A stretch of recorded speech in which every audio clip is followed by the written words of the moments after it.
మార్చి నెల నుంచి ఈ రోజు వరకు రోజు ఏదో ఒక సభలో అంబేద్కర్ విగ్రహావిష్కరణ సభలో 2 తెలుగు రాష్ట్రాల్లో పాల్గొంటూ ఉన్నా.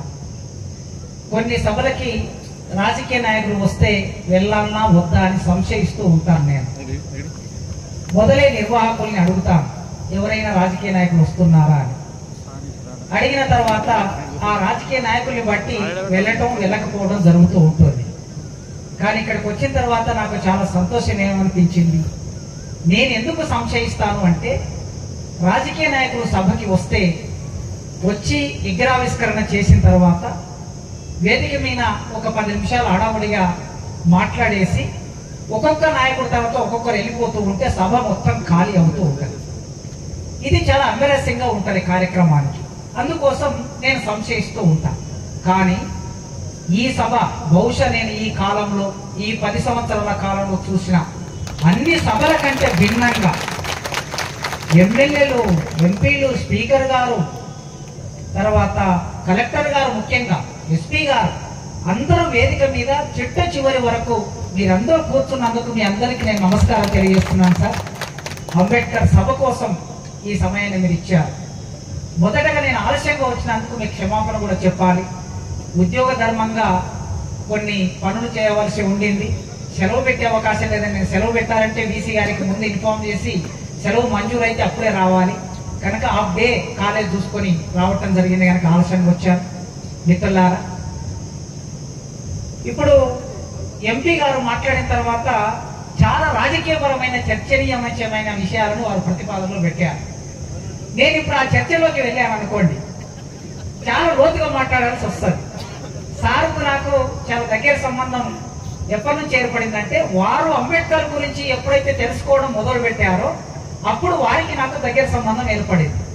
ముఖ్యంగా ఎస్సీ ఎస్టీ అట్రాసిటీ చట్టం సెక్షన్ 18 కొట్టేసిన తర్వాత దాని మీద ఎస్సీ ఎస్టీ అట్రాసిటీ చట్టాన్ని రక్షించాలని, రాజ్యాంగాన్ని రక్షించాలని దేశవ్యాప్తంగా మందకృష్ణ నాయకత్వంలో ఒక పెద్ద ఉద్యమం జరిగింది.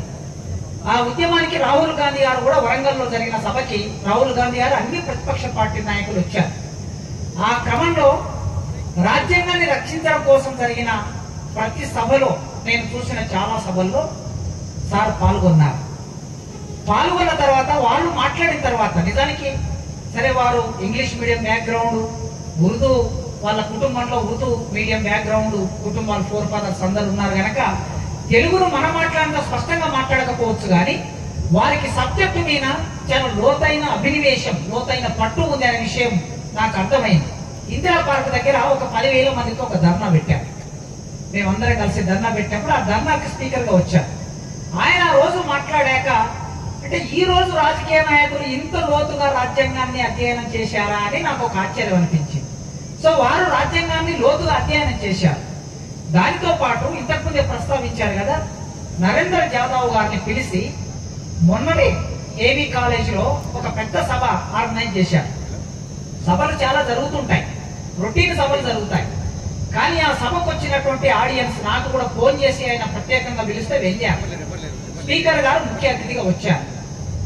ఆ నరేంద్ర జాదవ్ గారు మాజీ వైస్ ఛాన్సలర్, ప్రొఫెసర్, మంచి సబ్జెక్టులు ఉన్నవారు. ఆయన ఎంపీగా కూడా పనిచేశారు. గంట సేపు ఉపన్యాసం ఇచ్చాడు ఆయన వేదిక మీద. అక్కడ కూర్చున్న వాళ్ళందరూ ఒక 200-300 మంది వచ్చారు. హైకోర్టు జడ్జీలు, ప్రస్తుతం ఉన్న హైకోర్టు జడ్జీలు, సుప్రీంకోర్టు రిటైర్డ్ జడ్జీలు, కొందరు ఐఏఎస్లు, ఎమ్మెల్యేలు, ఎంపీలు, ప్రొఫెసర్లు, ఇట్లాంటి ప్రముఖులు మాత్రమే ఆ సభలో పాల్గొన్నారు. నేను ఇది ముఖ్యంగా ఎందుకు చెప్తున్నానంటే, అంబేద్కర్ గురించి ఇప్పుడు మహేందర్ రెడ్డి గారు ఒక మాట అన్నారు. మీరు చాలా మంది మాట్లాడిన తర్వాత నాకు కూడా కొన్ని విషయాలు తెలిసాయి అని. ఎంపీ గారు విశ్వేశ్వరరెడ్డి గారు అంబేద్కర్ తెలుసుకోవడానికి ఎన్ని సంవత్సరాలు పట్టింది? 70 ఏళ్ళు పట్టింది. మహేందర్ రెడ్డి గారికి కొన్ని విషయాలు అర్థం కావటం అనేది ఈ సందర్భంలో వారు నిరంతరంగా రాజకీయంలో ఉండటం మూలంగా, అవకాశం దొరకపోవటం మూలంగా చదవకపోవచ్చు. ఒకవేళ వాళ్ళు చిన్నప్పుడు చదివిన రోజుల్లో 10th క్లాస్ వరకు, ఇంటర్మీడియట్, డిగ్రీ వరకు చదివిన రోజుల్లో ఒకవేళ సిలబస్ లో అంబేద్కర్ ఉండి ఉంటే వాళ్ళు చదువుకునేవారు. కానీ ఆ రోజు సిలబస్ లో అంబేద్కర్ పెట్టలేదు ఆనాటి పాలకులు. కేంద్రాన్ని పరిపాలించే వాళ్ళైనా, రాష్ట్రాన్ని పరిపాలించే వాళ్ళైనా అంబేద్కర్ పాఠ్యాంశంగా మార్చలేదు. కనుక వాళ్ళకి తెలియదు. తెలియకపోవటాన్ని మనం తప్పు పట్టకూడదు.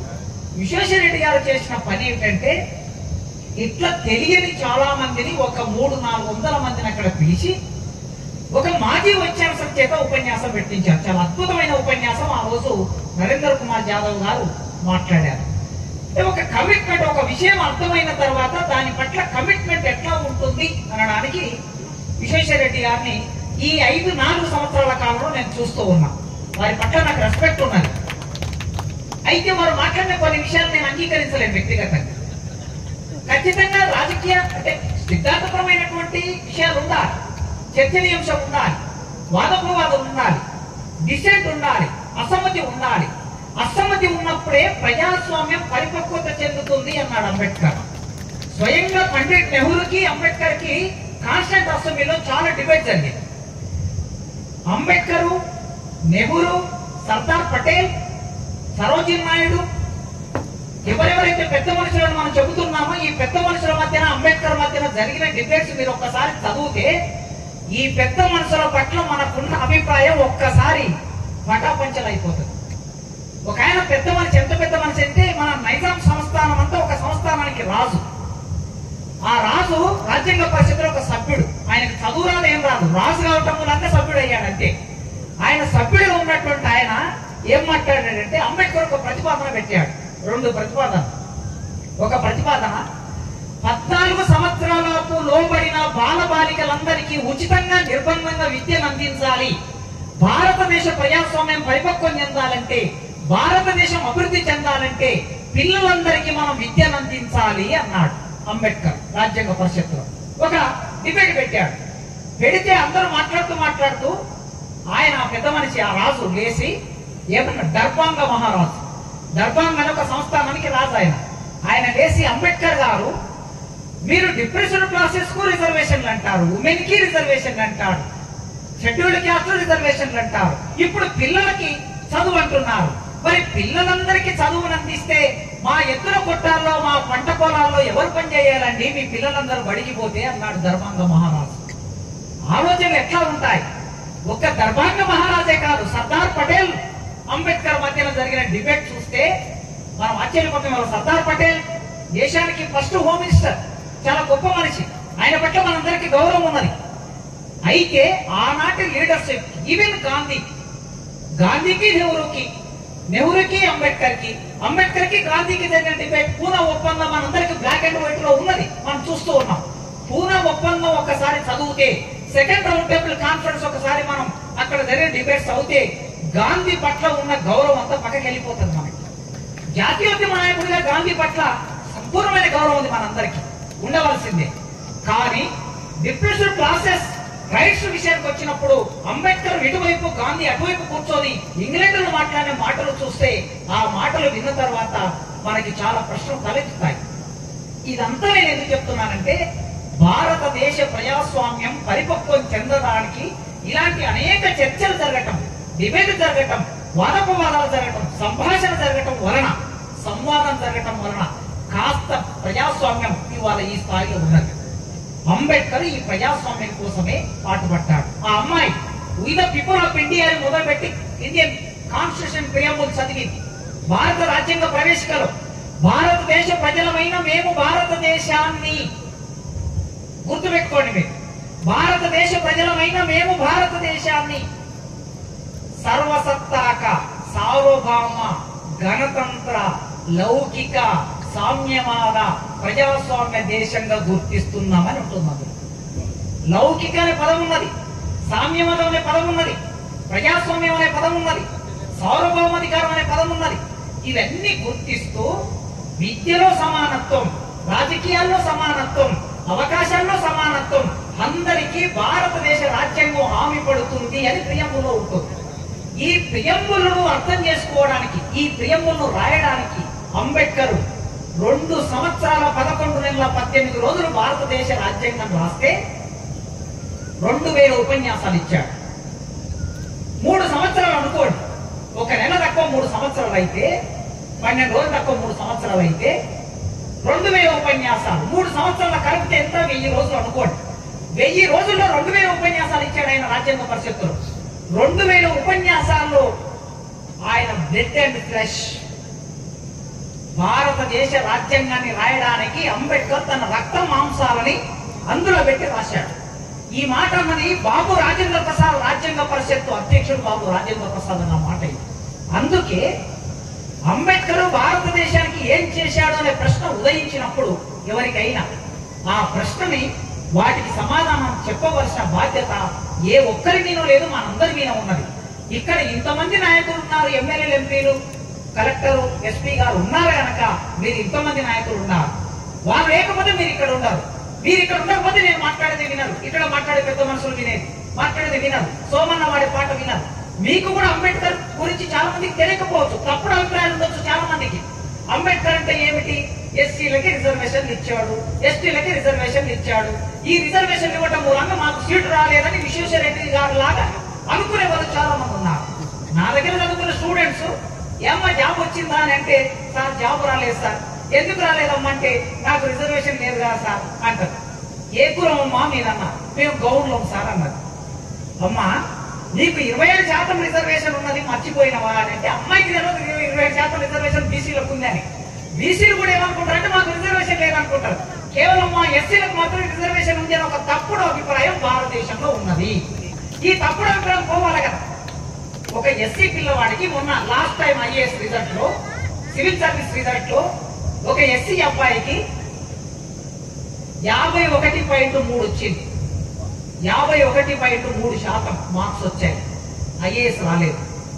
ఒక ఓసీ అబ్బాయికి 49.4 వచ్చింది, ఐఏఎస్ వచ్చింది. ఇప్పుడు చెప్పండి, రిజర్వేషన్ ఎవరికి అవసరం, ఎవరికి అవసరం లేదు అంటే ఒక తప్పుడు అభిప్రాయం సమాజంలో వ్యాపించిపోయింది. మీరందరూ వివిధ ప్రాంతాల్లో రాజకీయ నాయకులు ఉంటారు, ఆ గ్రామాలను డిక్టేట్ చేసే స్థాయిలో ఉంటారు. అర్థం కావాల్సింది ఏంటంటే, అంబేద్కర్ కేవలం ఎస్సీల కోసం భారతదేశ రాజ్యాంగం రాయలేదు. ఒకవేళ అక్కడ రాసి ఉంటే ఏముంటది? This constitution for scheduled caste అని ఉంటుంది. కానీ భారత రాజ్యాంగం అని ఉంది పైన. ప్రియంబుల్లో ఏమున్నది? ప్రియంబుల్లో భారతదేశ ఎస్సీలమైన మేము అని లేదు, భారతదేశ ప్రజలమైన మేము అని ఉంది ప్రియంబుల్లో. కనుక రాజ్యాంగం రాయడం అనేది అంబేద్కర్ తన కోసం రాసుకోలే.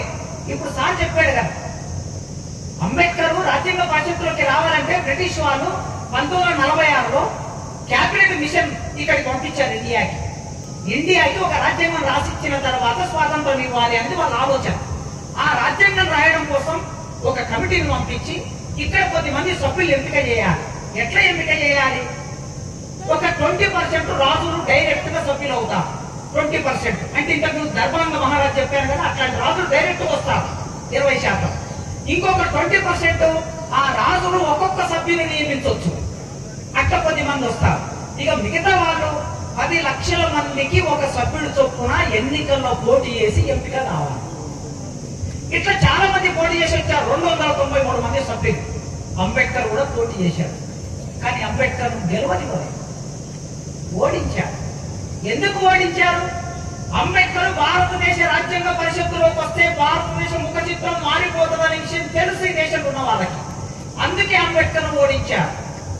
ఎక్కడ రౌండ్ టేబుల్ కాన్ఫరెన్స్ లో అంబేద్కర్ వాదన ఏం మొదలు పెట్టాడు? నేను భారతదేశ ప్రతినిధిగా వచ్చి మాట్లాడుతున్నానన్నాడు మొదటి రౌండ్ టేబుల్ సమావేశంలో. నేను దళితుల ప్రతినిధిగా రాలేదు, నేను షెడ్యూల్డ్ క్యాస్ట్ ప్రతినిధిగా రాలేదు, నేను ఇక్కడ భారతదేశ ప్రతినిధిగా మాట్లాడుతున్నానని మొదలు పెట్టాడు ఫస్ట్ రౌండ్ టేబుల్ సమావేశం. ఈ ఫస్ట్ రౌండ్ టేబుల్ సమావేశం ఇంగ్లాండ్ లో జరిగింది. ఈ రౌండ్ టేబుల్ సమావేశానికి రామ్సే మెక్డొనాల్డ్ అనేవాడు అధ్యక్ష వహిస్తూ ఉన్నాడు, ఆ బ్రిటిష్ ఒక మినిస్టర్. ఆయన అధ్యక్షత సమావేశం జరుగుతుంటే ఆ సమావేశానికి గాంధీ అండ్ కాంగ్రెస్ వాళ్ళు బైకాట్ చేశారు, ఎవరు వెళ్ళలే. కమ్యూనిస్టులు బైకాట్ చేశారు, ఎవరు వెళ్ళలే. హిందూ మహాసభ వారు బైకాట్ చేశారు, ఎవరు వెళ్ళలే. అంబేద్కర్ ఒక్కడే వెళ్ళాడు ఇండియా తరఫున. వెళ్ళిన అంబేద్కర్ ఏమన్నాడు? నేను భారతదేశ ప్రతినిధి అన్నాడు. చాలా స్ట్రాటజిక్ గా అన్నాడు ఆ మాట. ఆయన అన్న తర్వాత ప్రపంచ మీడియా ఇంగ్లాండ్ లో ఉంటుంది. ఆ ఇంగ్లాండ్ లో ప్రపంచ మీడియా అంబేద్కర్ మాట్లాడిన మాటను కవర్ చేసింది. కవర్ చేస్తే మళ్ళీ నెక్స్ట్ రోజు పేపర్లా అంబేద్కర్ భారతదేశ ప్రతినిధి అని పెద్ద అక్షరాలతో న్యూస్ వచ్చింది. ఇక్కడ సబర్మతి ఆశ్రమంలో గాంధీ గారు ఉన్నారు, పేపర్ చూశాడు, భారతదేశ ప్రతినిధి అంబేద్కర్ అని వచ్చింది. వెంటనే గాంధీ గారు తత్తరపాటుకు అయ్యారు. భారతదేశ ప్రతినిధి నేను కదా, అంబేద్కర్ ఎలా అవుతారనే ప్రశ్న వచ్చింది అక్కడ. అప్పుడు రెండో రౌండ్ టేబుల్ సమావేశానికి గాంధీ గారు వెళ్ళారు.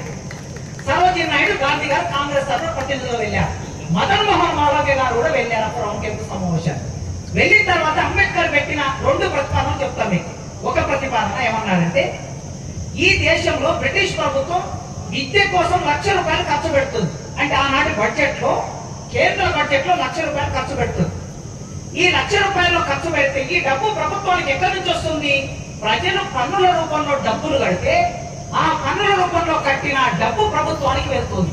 ఈ ప్రజల్లో ఎస్సీలు, ఎస్టీలు, బీసీలు, అప్పర్ క్యాస్ట్ అందరూ ఉంటారు. కానీ మీరు నిర్మించిన స్కూళ్లలో, కాలేజీల్లో, యూనివర్సిటీల్లో ఎవరుంటున్నారు, ఎవరు చదువుకుంటున్నారంటే కేవలం పై కులాల వాళ్ళే చదువుకుంటున్నారు. మా కులాలకు అవకాశాలు లేవు అన్నారు. అంటే మాకు విద్య కావాలి అన్నాడు అంబేద్కర్. అక్కడ మాట్లాడిన మొదటి మాట, మరి విద్య కావాలంటే ఏం కావాలి? మాకు కొన్ని అవకాశాలు కల్పించాలి. ఇన్నాళ్ళు మీరు చట్టబద్ధంగా మమ్మల్ని గుడికి బడికి దూరం చేశారు కనుక చట్టబద్ధంగా గుడిలోకి బడిలోకి పంపించాలి. ఆ చట్టం కావాలని అడిగాడు. రెండో మాట ఏమడిగాడంటే, భారతదేశంలో మహిళలు 50% ఉంటారు. 50% ఉన్న మహిళకి విద్య లేదు. మను అనేటటువంటి ఒక పెద్ద మనిషి ఒక మాట రాశాడు. విశ్వేశ్వరరెడ్డి గారు ఉండకూడని పార్టీలో ఉన్నారు. నిజానికి ఆయన చాలా గొప్ప మనిషి, మంచి మనిషి. ఆయన చాలా సెక్యులర్ ఆయన చాలా సెక్యులర్, ఆ విషయం తెలుసు నాకు. కానీ ఆనాడు మను అనేటటువంటి ఒక పెద్ద మనిషి ఒక పుస్తకం రాశాడు. ఆ పెద్ద మనిషి ఆ పుస్తకంలో ఏం రాశాడు తెలుసా? 2000 సంవత్సరాల కిందట ఏం రాశాడంటే, చాప్టర్ నెంబర్ 8 ఒక 20 శ్లోకాలు రాశారు. ఆ 20 శ్లోకాల్లో ఒక శ్లోకం, చదువుకున్న అమ్మాయి అన్నం వడ్డిస్తే కంచంలో ఉన్న అన్నం మెతుకులు పురుగులుగా మారిపోతాయని రాశారు. ఇక ఆలోచించండి, కంచంలో అన్నము పురుగులుగా మారిపోతుందా? ఇంతమంది మన తల్లులు, మన చెల్లెళ్ళు, మన భార్యలు అన్నం వడ్డిస్తున్నారు కదా, రాశారు. కనుక స్త్రీలని చదువులోకి రానివ్వలేదు. దానితో పాటు చదువుకున్న అమ్మాయిని పెళ్లి చేసుకుంటే భర్త చచ్చిపోతే స్వర్గానికి వెళ్లకుండా నరకానికి వెళ్తారు అని రాశారు. ఎవరైనా చదువుకున్న అమ్మాయిని పెళ్లి చేసుకుంటారా? ఎవరైనా తమ అమ్మాయిని చదివిస్తారా? కనుక అంబేద్కర్ ఏమన్నాడంటే, భారతదేశంలో 50% జనాభా స్త్రీలు. ఈ 50% జనాభా అయిన స్త్రీలకి ఈ దేశంలో చదువుకునే హక్కు ఇవ్వలేదు కనుక వాళ్ళకి చదువుకునే హక్కు ఇవ్వాలని అడిగాడు. నా దళిత స్త్రీలకే చదువుకునే హక్కు ఇవ్వాలని అడగలేదు అంబేద్కర్, అందరు స్త్రీలకి చదువుకునే హక్కు ఇవ్వని అడిగాడు. అట్లా ఇంకొక 3వ అంశం ఏమడిగాడంటే, మేము 1000 సంవత్సరాలుగా మీ కాళ్ళకి ముళ్ళు గుచ్చకుండా మా చర్మాన్ని ఒలిసి చెప్పులు కుట్టించా. ఆకాశం ఎత్తు ఉన్నటువంటి తాటి చెట్టెక్కి కళ్ళు తీసిచ్చా. మీరు చలిలో వణుకుతూ ఉంటే గొర్రెల నుంచి బొత్తు తీసి మీకు అందమైనటువంటి రగ్గులు తయారు చేసి ఇచ్చా. మీ బట్టలు ఉతికిచ్చాం. మాసిపోయిన బట్టలుంటే మీ బట్టల్ని ఉతికి మల్లెపూలాగా చేసి ఇస్త్రీ చేసి మీకు ఇచ్చా. మీకు కుండలు తయారు చేసి ఇచ్చాం. బట్ట కట్టుకోకుండా నీవు అడవిలో తిరుగుతూ ఉంటే నీకు బట్ట కట్టుకోవాలని చెప్పి మగ్గం పెట్టి బట్టలు వేసి నీకు బట్టనిచ్చాం. సబ్బళ్ళ కులాలు మేము. కానీ మీరు మాకు విద్యను దూరం చేశారు. మీకు మేము సేవ చేసి పెడితే మీరు మమ్మల్ని దూరం చేశారు. మేము మీతో పాటు ముందుకు రావాలి. ప్రొఫెసర్లు కావాలి, టీచర్లు కావాలి, హైకోర్టులో జడ్జీలు కావాలి, ఎంఆర్ఓలు కావాలి, తహసీల్దార్ కావాలి, గిటారు కావాలంటే మేము చదువుకోవాలి. మరి నాకు 1000 సంవత్సరాలుగా దూరం ఉంచారు. మేము ముందుకు రావాలంటే చదువుల్లో మాకు కొన్ని అవకాశాలు కావాలి అని అంబేద్కర్ అడిగాడు. ఎక్కడ అడిగాడు? ఇంగ్లాండ్ లో రౌండ్ టేబుల్ సమావేశంలో. ఈ అవకాశాలు ఏమిటి? రిజర్వేషన్లు అడిగాడు. అడిగి నెక్స్ట్ ప్రశ్న ఏం వేశాడంటే, మాకు ప్రత్యేకమైన నియోజకవర్గాలు ఉండాలి. ఎస్సీలంటే ఇప్పుడు చేవెళ్ళే ఉంది, వికారాబాద్ ఉన్నది, సార్ ఇక్కడ ఎమ్మెల్యే, యాదన్న అక్కడ ఎమ్మెల్యే. మీ అందరికీ ఓపెన్ గా తెలుసు, ముఖ్యంగా రంగారెడ్డి జిల్లాలో ఎస్సీ ఎమ్మెల్యే గెలవాలంటే ఎవరు సపోర్ట్ ఉండాలి? ఎస్సీల సపోర్ట్ ఉంటే గెలుస్తారా ఎమ్మెల్యే? సాధ్యంగా. ఇది అందరికీ తెలుసు. అందుకే అంబేద్కర్ ఈ ప్రమాణాన్ని 90 ఏళ్ల కింద గుర్తించి అక్కడ ఏమడిగాడంటే, అయ్యా అన్ని కులాలు ఓట్లేస్తే మా ఎమ్మెల్యేలు గెలుస్తారు. గెలిచిన తర్వాత మా ఎమ్మెల్యేలు ఎవరి కోసం పనిచేస్తారు? అన్ని కులాల కోసం పనిచేస్తారు. ఒక్కొక్కసారి మా ప్రజలు విస్మరిస్తారు. అందుకే మాకే ప్రత్యేకమైన నియోజకవర్గాలు ఉండాలని అడిగాడు అంబేద్కర్. ఇవి అడిగిన తర్వాత వెంటనే గాంధీ గారు లేచి, అంబేద్కర్ గారు అడిగిన విషయాలను నేను ఖండిస్తున్నాను. దళితులు క్రైస్తవులుగా మారినా నాకు అభ్యంతరం లేదు, ముస్లింలుగా మారినా నాకు అభ్యంతరం లేదు. కానీ ప్రత్యేక నియోజకవర్గాలనే ప్రతిపాదనని నేను అంగీకరించను అన్నాడు. రిజర్వేషన్ అనే ప్రతిపాదన నేను అంగీకరించను అన్నాడు. అప్పుడు అంబేద్కర్, గాంధీ గారు ఈ దేశం కోసం, స్వాతంత్రం కోసం మీరు పోరాటం చేస్తే నా ప్రజలందరినీ మీతో పాటు నడిపేవాడిని. లేక లేక నేను కొన్ని హక్కులు అడిగితే నా హక్కులకు అడ్డం పడతావా గాంధీ గారని గాంధీ గారిని అంబేద్కర్ అడిగారు. సరే, ఆ చర్చ అంతా పూనా ఒప్పందం వరకు వచ్చింది. అదంతా మీకు తర్వాత మీరు చదువుకోవచ్చు ఎప్పుడైనా. అక్కడ చర్చ చేసి అంబేద్కర్ రౌండ్ టేబుల్ సమావేశంలో చర్చ చేశాడు గనక ఈ విషయం మహిళల గురించి అడిగాడు, దళితుల గురించి అడిగాడు, బీసీల గురించి అడిగాడు, మతమైనట్టుల గురించి అడిగాడు. వీళ్ళందరికీ హక్కులు కావాలి భారతదేశంలో అడిగాడు. ఎక్కడ కానీ ఇంగ్లాండ్ లో అడిగిన తర్వాత దేశానికి స్వాతంత్రం ఇవ్వాలని అనుకున్నప్పుడు రాజ్యాంగ పరిషత్ ఏర్పడింది. రాజ్యాంగ పరిషత్తులోకి అంబేద్కర్ రావాలి. వస్తేనే ఇవన్నీ చట్టబద్ధం అవుతాయి. కానీ అంబేద్కర్ రానివ్వలేదు. ఓడించారు బాంబేను. ఇప్పుడు సార్ చెప్పారు subject correction sir. Madan Mohan Malaviya Hindu Mahasabha నాయకుడు మదన్ మోహన్ మాలవ్య గారు బెనారస్ హిందూ యూనివర్సిటీ పెట్టారు కాశీలో. ఈ మదన్ మోహన్ మాలవ్య గారు అంబేద్కర్ గారిని ఒక సభ పెట్టి ఆ సభకు ఆహ్వానించారు. రిజర్వేషన్లు గాంధీ గారు నిరాహార దీక్ష చేస్తున్నాడు పూనా జైల్లో, ఎరవాడ జైల్లో. అంబేద్కర్ ఒక శత్రువులాగా చూసింది దేశమంతా. ఆయన కారు మీద కోడిగుడ్లేశారు, టమాటాలు వేశారు, రాళ్ళు వేశారు. అంబేద్కర్ దొరికితే చంపేయాలన్నట్లు అందరూ తయారైపోయారు. కానీ అంబేద్కర్ ఒక్కడే నిలబడ్డాడు. ఆనాడు ఎదురొడ్డి నిలబడ్డాడు. ఇవాళ వేదిక మీద ఇంతమందిని, ముఖ్యంగా ప్రసాద్ గారైనా, యాదన్నైనా, నేనైనా, కొద్దిమంది అవకాశాలు పొందిన వాళ్ళు ఎవరైనా సరే, మేము ఇవాళ వేదిక మీద నిలబడి మాట్లాడుతున్నామంటే, సార్ ఇవాళ అసెంబ్లీ స్పీకర్ గా ఉన్నారంటే, ఆ రోజు అంబేద్కర్ గుండె ధైర్యంతో నిలబడకపోతే ఇవాళ మేము ఎవరో ఇక్కడ ఉండేవాళ్ళం కాదు మిత్రులారా. దేశమంతా అంబేద్కర్ మీద దాడి చేస్తున్నప్పుడు మదన్ మోహన్ మాలవ్య గారు ఒక సభ పెట్టి అంబేద్కర్ పిలిచారు. గాంధీ గారి ప్రాణాలు ముఖ్యమా, నీ రిజర్వేషన్ ముఖ్యమా, మీరు వచ్చి ఇక్కడ చెప్పండి ఈ సభలో అంటే, అప్పుడు అంబేద్కర్ గారు వెళ్ళారు సభకి. వెళ్ళి ఆయన వేదిక మీద మాట్లాడుతూ, వేదిక ముందు మీరే, వేదిక పైన మీరే, నేను ఒక్కనే ఉన్నాను ఇక్కడ. మీరందరూ తలుసుకుంటే నా తలను తీసి ఈ సభా మందిరానికి వేలాడదీయొచ్చు. కానీ గాంధీ ప్రాణమా రిజర్వేషన్లు అన్నప్పుడు నా ప్రజల ప్రయోజనాలే నాకు ముఖ్యం తప్ప గాంధీ ప్రాణం నాకు ముఖ్యం కాదు అన్నాడు అంబేద్కర్. ఆ మాట మీద నిలబడ్డాడు. చివరికి అప్పుడు ఈ మాట అన్న తర్వాత అప్పుడు అంబేద్కర్ ను గాంధీ చర్చలకు పిలిచాడు. ఎరవాడ జైల్లో చర్చలు జరిగినాయి. సరే, కొన్ని ఒప్పందాలు జరిగి అయిపోయింది. ఇంత గట్టిగా అంబేద్కర్ ఉన్నాడు కనుక రాజ్యాంగ పరిషత్తులోకి అంబేద్కర్ వస్తే మళ్ళీ ఇవి చట్టబద్ధం అవుతాయని ఒక భయం పట్టుకున్నారు. అందుకే ఓడించారు అంబేద్కర్. ఓడించిన తర్వాత ఏం చేయాలి? జోగిందర్ మండల్ అని పశ్చిమ బెంగాల్ రాష్ట్రంలో ఆయన రాజ్యాంగ పరిషత్కి ఎన్నికయ్యాడు. ఎన్నికైన తర్వాత ఆయన ఒక ఆలోచన చేశాడు. నాకు పెద్ద నాలెడ్జ్ లేదు, నేను రాజ్యాంగ పరిషత్కి ఎన్నికయ్యాను, అక్కడ వెళ్ళి నేనేం చేస్తాను? అంబేద్కర్ లాంటి వాడు రాజ్యాంగ పరిషత్తులోకి వెళ్తే భారతదేశ రాజ్యాంగం గొప్పగా ఉంటుందని అనుకోని అంబేద్కర్ అక్కడికి ఇన్వైట్ చేసి ఆయన తన పదవికి రాజీనామా చేసి అంబేద్కర్ గెలిపించాడు. గెలిపించి రాజ్యాంగ పరిషత్తులకు పంపించాడు. పంపించిన కొద్ది రోజులకే ఆయన గెలిచిన నియోజకవర్గాన్ని మన వాళ్ళు ఏం చేశారంటే పాకిస్తాన్ లో కలిపేశారు. మొదటిసారి ఓడించారు, రెండోసారి పాకిస్తాన్ పంపించారు. ఇప్పుడు అంబేద్కర్ ఏ రాజ్యాంగం రాయాలి? పాకిస్తాన్ రాజ్యాంగం రాయాలి. అప్పుడు అంబేద్కర్ రామ్సే మెక్డొనాల్డ్కో లేఖ పెట్టాడు. అయ్యా, మీరు ఇంకా భారతదేశాన్ని పరిపాలిస్తున్నారు, ఇంకా మీరు వెళ్ళిపోలేదు ఇక్కడ నుంచి పూర్తిగా. మీరున్నప్పుడే నా పరిస్థితి ఇట్లా ఉంటే రేపు మీరు వెళ్ళిపోయిన తర్వాత మా జాతుల పరిస్థితి ఎట్లా ఉండాలని లేఖ రాస్తే అప్పుడు బ్రిటిష్ గవర్నమెంట్ ఇండియన్ గవర్నమెంట్ కి, అంటే అప్పుడు డిఫాల్ట్ గవర్నమెంట్ అప్పుడు ఏర్పడింది. పండిట్ నెహ్రూ ప్రధానమంత్రి. ఆ పండిట్ నెహ్రూ ప్రధానమంత్రిగా ఉన్నాడు కనుక నెహ్రూకు లేఖ రాశారు. మీరేం చేస్తారో తెలియదు, తాత్కాలిక ప్రభుత్వం మీరేం చేస్తారో తెలియదు, అంబేద్కర్ భారత రాజ్యాంగ పరిషత్తులో సభ్యుడిగా ఉంటేనే భారత రాజ్యాంగం రాయబడుతుంది అని ఒక లేఖ పంపిస్తే అప్పుడు అంబేద్కర్ రాజ్యాంగంలోకి తీసుకున్నారు. ఇంత తతంగం జరిగింది.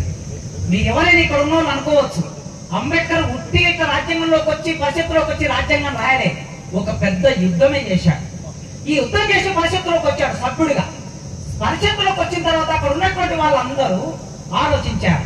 ఇప్పుడు సార్ చెప్పాడు కదా, పాకిస్తాన్ కు సంబంధించిన విషయం మీద ఒక చర్చ ప్రారంభమైంది రాజ్యాంగ పరిషత్తు.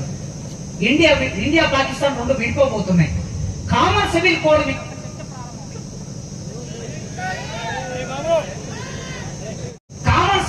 మీద కూడా ఒక చర్చ ప్రారంభమైంది. చాలా విషయాలు అప్పటికి 500 సంవత్సరాలలో ఇండియన్ యూనియన్ లో కలవలేదు, చాలా సంవత్సరాలు కలవలేదు. ఇంకా ముఖ్యంగా మన హైదరాబాద్, తర్వాత అక్కడ కాశ్మీర్, వీటి మీద చర్చ ప్రారంభమైంది.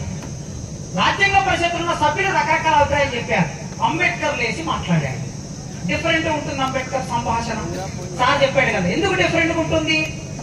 కొలంబియా యూనివర్సిటీలో చదువుకున్న ఏకైక భారతీయుడు డాక్టర్ బిఆర్ అంబేద్కర్ మాత్రమే. ఆనాటి వరకు మిత్రులారా, కోట్ల రూపాయలు ఉన్న వాళ్ళు ఎవరు చదువుకోలేకపోయారు, పెద్ద పెద్ద ధనవంతులు ఎవరు చదువుకోలేకపోయారు, అంబేద్కర్ చదవగలిగారు. అంబేద్కర్ కి గురువు ఎవరు లభించారు? ప్రొఫెసర్ జాన్ డువే అనే ప్రొఫెసర్ లభించారు. మీరు గూగుల్లో జాన్ డువే అని సెర్చ్ చేయండి. అమెరికా ముఖ చిత్రాన్ని మార్చిన ప్రొఫెసర్ జాన్ డువే. ఇవాళ ఆధునిక అమెరికా ఇలా ఉంది అంటే, విద్యారంగంలో, శాస్త్ర సాంకేతిక రంగంలో ఇంత గొప్పగా ఉంది అంటే జాన్ డువే ప్రధాన కారణం. ఆ జాన్ డువే అనే ప్రొఫెసర్ అంబేద్కర్ కి నేరుగా టీచర్ అయ్యాడు. అందువలన అంబేద్కర్ చదువుకున్న సంస్కారం వలన ప్రపంచ జ్ఞానాన్ని అధ్యయనం చేశాడు. మిగతా వాళ్ళకంత జ్ఞానం లేదు. అందుకే ఆయన నోట్స్ రాసుకొని ఒక ప్రత్యేకమైన ఉపన్యాసం ఇచ్చాడు రాజ్యాంగ పరిషత్తులో. అందరూ తెల్లమొక్కాలు వేశారు. మన వాళ్ళు బ్రిటిష్ వాళ్ళ వ్యతిరేకంగా పోరాటం చేశారు, బానే ఉన్నది, కానీ నాలెడ్జ్ లేదు.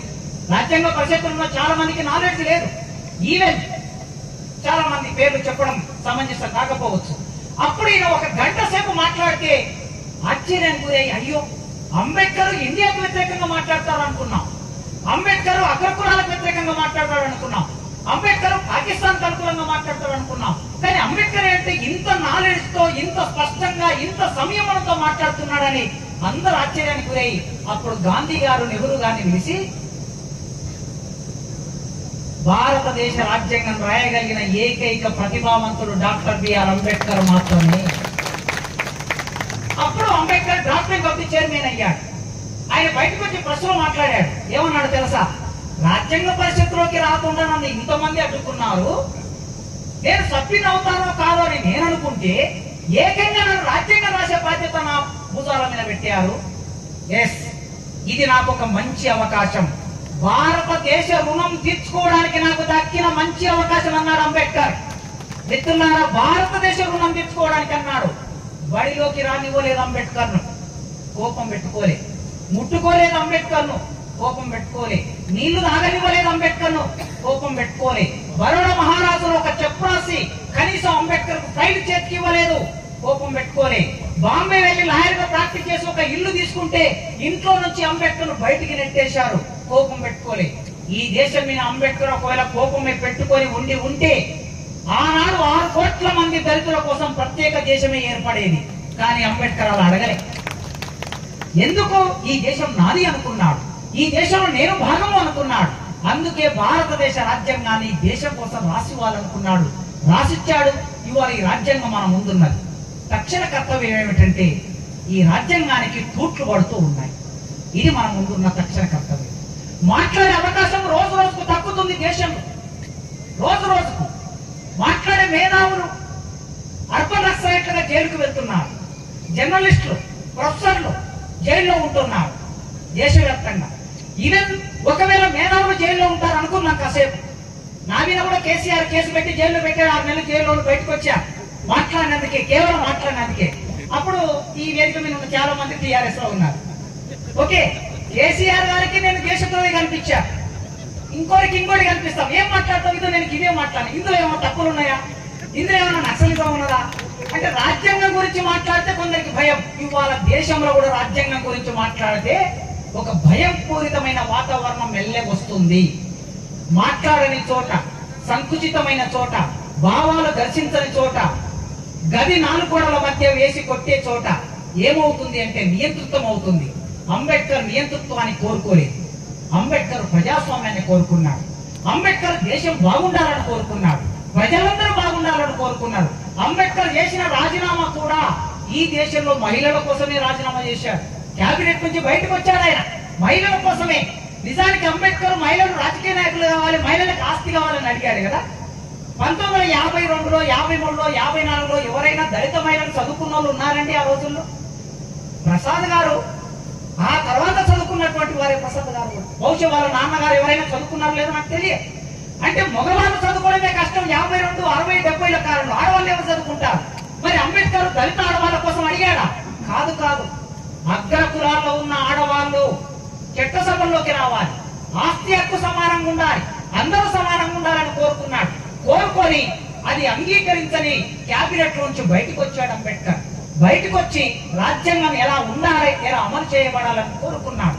వేదిక మీద ఎస్పీ గారు, కలెక్టర్ గారు ఉన్నారు. ఇవాళ భారత రాజ్యాంగం ఎట్లా అమలవుతున్నది అనేది మనం అందరం ఆలోచించవలసిన అవసరం ఉంది. దేశంలో భారత రాజ్యాంగం సరిగ్గా అమలు కాకపోతే తప్పనిసరిగా ఈ దేశంలో నియంత్రితం వస్తుంది. మిత్రులారా, అంటరానితనం అమానుషం దాన్ని పాటించడం నేరము అని ఉంది.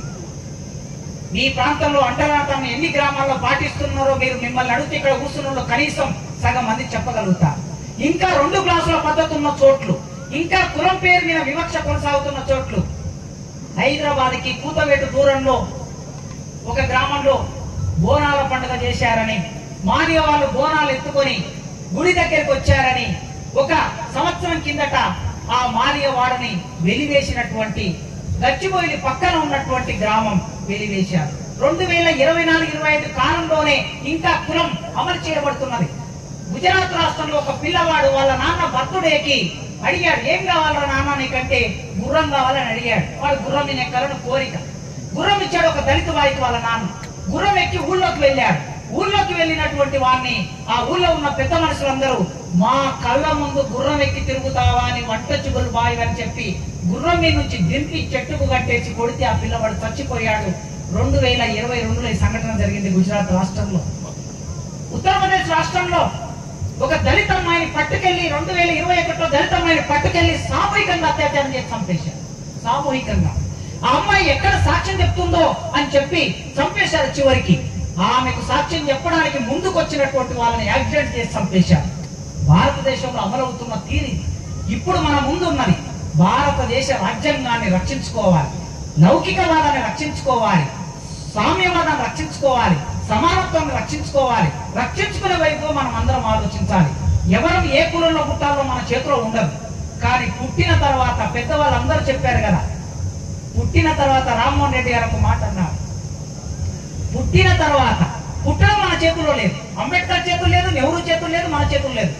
పుట్టిన తర్వాత మనం ఎవరి కోసం బతుకుతామనే దాన్ని బట్టి మన జీవిత నిర్ణయం అవుతుంది. నీవేం చేసావనే దాన్ని బట్టి మన జీవిత నిర్ణయం అవుతుంది.